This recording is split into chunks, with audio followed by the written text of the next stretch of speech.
marketing, já começou. Vai, bebê. Eu sou muito telemarketing. Mentira, gente. Já começa.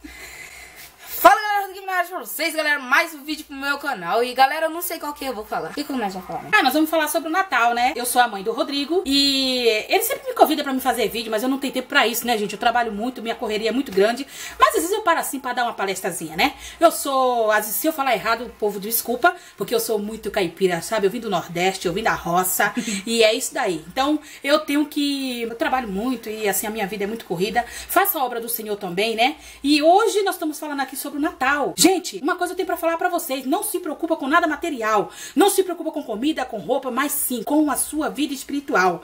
Porque se a nossa vida espiritual estiver com Jesus, o Senhor mesmo garante pra nós a vitória. O Senhor tem falado o quê? Vai que eu te ajudo. Então assim, não se preocupa com nada material, só se preocupa com a sua vida espiritual. Porque o Senhor fala o quê? Faz a minha parte, você faz a sua, que eu faço a minha. Então assim, não adianta a gente estar se preocupando com arroz, feijão, casa, bens material. A gente tem que se preocupar com a nossa vida espiritual.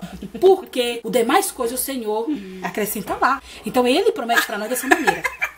Você não tá gravando. Você é afogado. É pra deixar isso daí. Mãe, eu tô gravando, mãe. Mas aqui tá parecendo um canal de pregação. Mas é pra ser pregado mesmo a palavra do Senhor. Não, mãe, eu sei. Mas aí a gente temos que gravar dando um Feliz Natal. Não falando da igreja. Eu sei, menino, mas nós temos que falar da igreja mesmo, porque eu tenho que aproveitar esses momentos, homem, pra poder falar de Jesus. Tu não tá entendendo, não, é?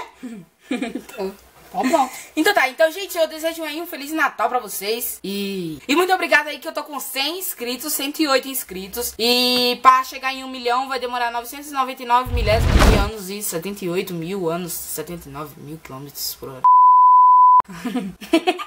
Sorriso falso. Vai, bebê, você é muito folgado. Vai logo, faz isso aí. Você pensa que é que eu tô aqui fazendo, tô brincando aqui de fazer vídeo? Tem minhas coisas pra fazer, ué. Então tchau. Vai logo, Rodrigo. Termina esse vídeo logo aí, menino. Tá bom, gente, ele não quer falar, eu vou falar, tá? Um Feliz Natal pra todo mundo, um Feliz Ano Novo pra todos. Vocês que têm curtido meu filho, continua curtindo ele. Que é um menino muito bom. Isso aqui é uma pedra preciosa que o Senhor me deu. Pedra preciosa que o Senhor me deu aqui. Aqui eu digo que é uma pedra preciosa. Ele vai cair e vocês vão achar muito engraçado. Então, Rodrigo, chega, que eu não tenho tempo de ficar aqui. Então tchau. Vai, bebê! Bebê, aumenta disso, bebê. Ele fala, gente, que eu chamo ele de bebê. Mas vocês que são filho, pra nós que é mãe, não vai deixar de ser bebê nunca. Tchau, que eu não tenho tempo pra isso não, menino. Dá licença. Então é isso, gente. Se você gostou, se inscreva-se no canal, marque como gostei, que isso me ajuda a muitos quilômetros por hora. E é isso, galera. Falou!